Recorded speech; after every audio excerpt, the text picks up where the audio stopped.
Hello दोस्तों, welcome back to stories by Nini. ये कहानी 3 दोस्तों राजू, अमित और राकेश की है।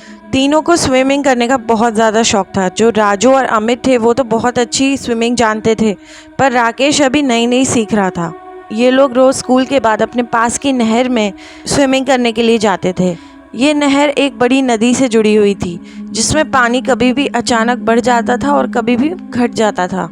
उस वक्त मानसून चल रहा था, तो कभी कभी बारिश का पानी इस नहर में बहुत तेज़ी से आता था, जिससे कि थोड़ी बाढ़ जैसी आ जाती थी। लेकिन ये दोनों लड़के बड़ी सावधानी से स्विमिंग करते थे और राकेश को भी सिखाते थे।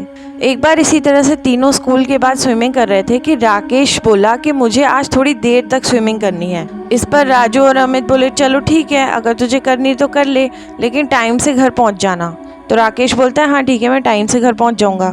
तो वो दोनों वापस चले जाते हैं।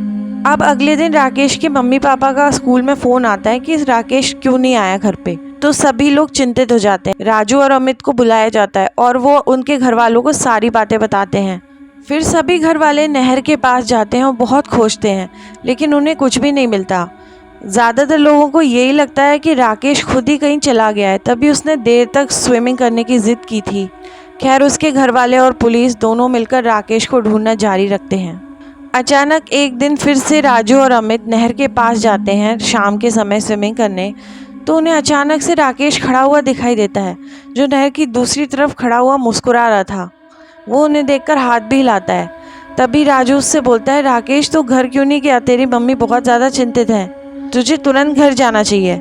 लेकिन राकेश उसको देखकर ज़ोर से हंसता है, पानी में छलांग लगा देता है। राजू और अमित उसको ढूंढने की बहुत कोशिश करते हैं, लेकिन पानी में वो नहीं मिलता। ये बात वो राकेश के घर वालों को बताते हैं। फिर से सर्च होती है, लेकिन वहाँ पर फिर से कुछ नहीं मिलता। अब इस तरह हर दूसरे या तीसरे दिन उनको राकेश दिख जाता था।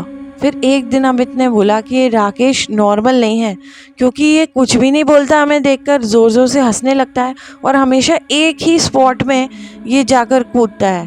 तो उन दोनों को शक होता है और वो दोनों पुलिस को बुलाकर लेकर आते हैं और वो उन्हें दिखाते हैं कि राकेश हमेशा इसी स्पॉट के अंदर कूद जाता है। तब पुलिस गोताखोरों की टीम लेकर आती है और वहाँ से निकाली जाती है राजेश की डेड बॉडी, जो कि काफ़ी दिन से वहाँ पड़ी थी, इसलिए वो काफ़ी ज़्यादा फूल गई थी, उसकी हालत बहुत ख़राब थी। इसका मतलब राकेश बहुत समय पहले ही मर चुका था।